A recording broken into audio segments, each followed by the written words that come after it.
अब हम एक क्वेश्चन देखेंगे। क्वेश्चन ये गिवन है, Anil went to a shop to buy a bicycle costing rate 10,620.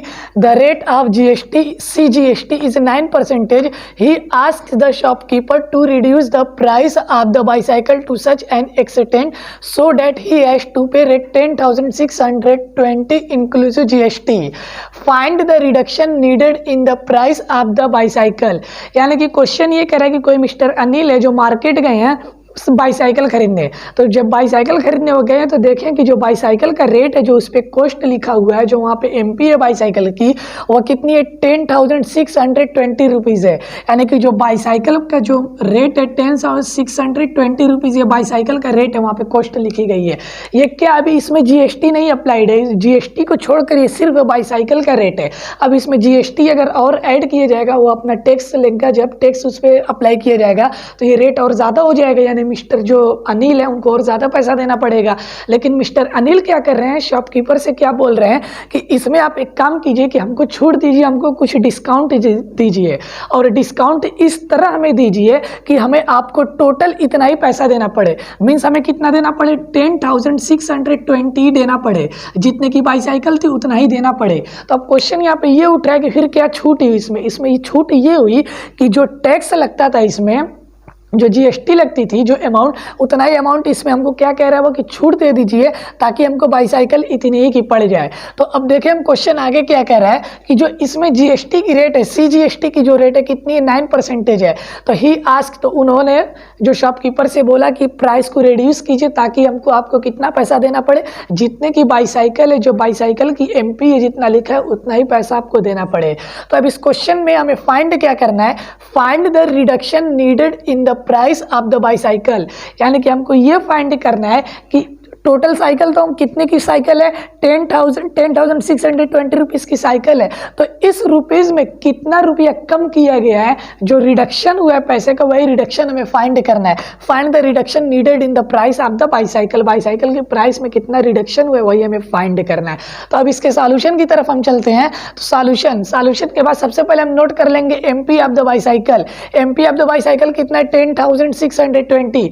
MP means market price, यानी जो मार्केट की प्राइस है वहां पे जो लिखा रहता है जो, उसको हम MP बोलते हैं। तो वो 10,620 है। अब इसी में से कुछ पैसा कम करने के लिए मिस्टर अनिल बोल रहे हैं। उसके बाद final price paid by mister Anil, final price paid by Anil is equal to 10,620। Final price भी इतनी रहेगी क्योंकि मिस्टर अनिल कह रहे हैं इस हिसाब से कम करवा रहे हैं, रिडक्शन करवा रहे हैं कि उनको इतना ही पैसा देना पड़े। तो मिस्टर अनिल जो है बाईसाइकिल वाले को कितना पैसा देंगे, शॉपकीपर को 10,620 रुपीज़ उसको देंगे, यानी final price paid by mister Anil is equal to this.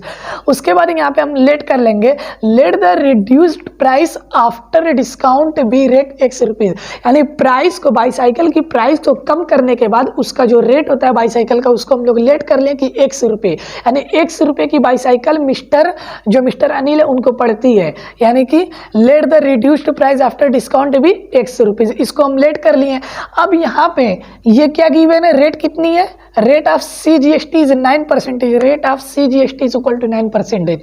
अब यहाँ से क्या होती है, बहुत बच्चे लोग यहाँ पे गलती कर देते हैं। यहाँ पे हमें एक चीज हमेशा नोटिस करना है, ये CGST लिखा है, GST नहीं है। CGST का मतलब जो सेंट्रल है, CGST जो सेंट्रल गवर्नमेंट को जाती है, और इसी के साथ साथ जितना अमाउंट हम जानते हैं सेंट्रल गवर्नमेंट को जाता है, उतना ही अमाउंट किसको जाता है, SGST भी जाती है, मीन्स स्टेट GST भी बनती है जो स्टेट गवर्नमेंट को जाती है। लेकिन जो भी हमारा कैलकुलेशन होगा वो ओनली GST पे रहेगा। और हम जानते हैं कि जो CGST होती है और जो SGST होती है, ये दोनों इक्वल होते हैं और GST के हाफ होते हैं।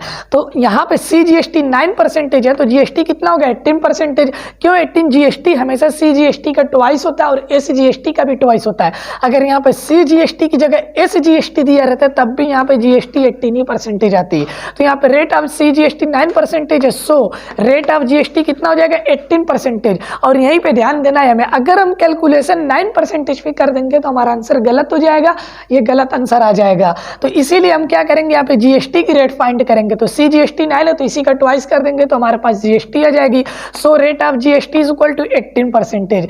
अब यहाँ पे जब 18% रेट आ गई तो GST is equal to 18% of x. अब यहाँ पे हम जानते हैं जो जीएसटी लगती है वो किस पे लगती है, ऐसे अमाउंट पे लगती है जो अमाउंट क्या होता है, जो अमाउंट कस्टमर क्या होता है, शॉपकीपर को देता है।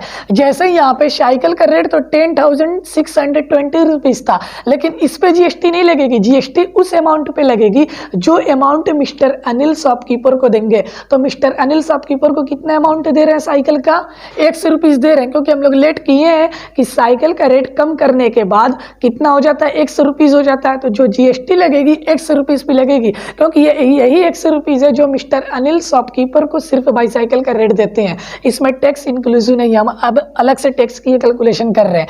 तो यहाँ पे क्या 100 पे जीएसटी हम लगाएंगे तो फाइनल यहाँ पे GST is equal to 18% of x, क्योंकि यही एक्स अमाउंट है जो शॉपकीपर को मिस्टर अनिल दे रहे हैं। तो 18% means 18/100 multiply by x, that is 18x/100। तो यहाँ पे फाइनल प्राइस कितनी हो जाएगी। अब यहाँ पे हम नोटिस करेंगे ये जो आया ये तो सिर्फ जीएसटी है, मतलब एज ए टैक्स है, ये टैक्स है। लेकिन जो बाईसाइकिल का रेट है वह 100 रुपीज है, साइकिल का अलग से रेट कितना है, वह 100 रुपीज है। और कितना अलग से टैक्स दे रहे हैं मिस्टर अनिल, 18x/100। तो मिस्टर अनिल ने टोटल कितना प्राइस दिया शॉपकीपर को, यानी कि टोटल फाइनल प्राइस कितनी हुई, दोनों को ऐड कर देंगे तो फाइनल प्राइस मिल जाएगी हमें। टैक्स जो जीएसटी है और प्लस जो बाईसाइकिल का रेट है दोनों को ऐड कर देंगे। तो वहीं यहाँ पे हम ऐड किए हैं कि final price is equal to this, जो रेट ऑफ साइकिल है दिस प्लस जीएसटी। अब यहाँ पे हम देख रहे हैं 100 को एलसीएम लेंगे, 100 को एलसीएम ले तो इसमें मल्टीप्लाई होगा 100x में जब 18x से ऐड करेंगे 118x/100 ये आएगा। लेकिन यहाँ पे फाइनल प्राइस की जगह हम क्या लिख सकते हैं, 10,620 लिख सकते हैं। क्यों लिख सकते हैं, क्योंकि यहाँ पे फाइनल प्राइस क्या है, final price paid by mister Anil is equal to 10,620। तो यहाँ पे फाइनल प्राइस की जगह 10,620 हम लिख सकते हैं इज इक्वल टू 118x/100, ये भी फाइनल प्राइस है, दोनों इक्वल हो जाएगा। ब्रैकेट में we can write because final price is equal to 10,620। तो फाइनल प्राइस की जगह इतना लिख दिया और this is equal to this है। अब यहाँ पे हम देख रहे हैं 100 अपान में इधर आएगा इंटू में होगा, 118 इंटू में इधर आएगा डिवाइड में हो जाएगा। So 10,620 multiply by 100/118 is equal to x.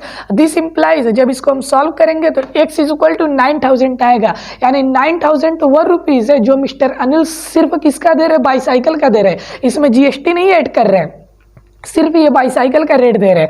उसके बाद हमें फाइंड क्या करना है, reduction in the price find करना है कि कितनी कमी हुई है, यानी कितना वो कम करा है। तो बाईसाइकिल का रेट कितना था, 10,620 रुपीज था, लेकिन कितना बाईसाइकिल का रेट दे रहे हैं मिस्टर अनिल, 9,000 दे रहे हैं। तो हम बाईसाइकिल के रेट में से जो एमपी था उसमें से मिस्टर अनिल जो जितने में बाईसाइकिल खरीद रहे हैं माइनस कर देंगे तो हमें पता चल जाएगा कि कितना रुपीस जो शॉपकीपर है मिस्टर अनिल के लिए कम किया है। तो जब हम 10,620 में से 9,000 वो सब्ट्रैक्ट कर रहे हैं तो 1,620 रुपीज़ आ रहे हैं, यानी इतने रुपीज़ का वो डिस्काउंट कर दे रहे हैं।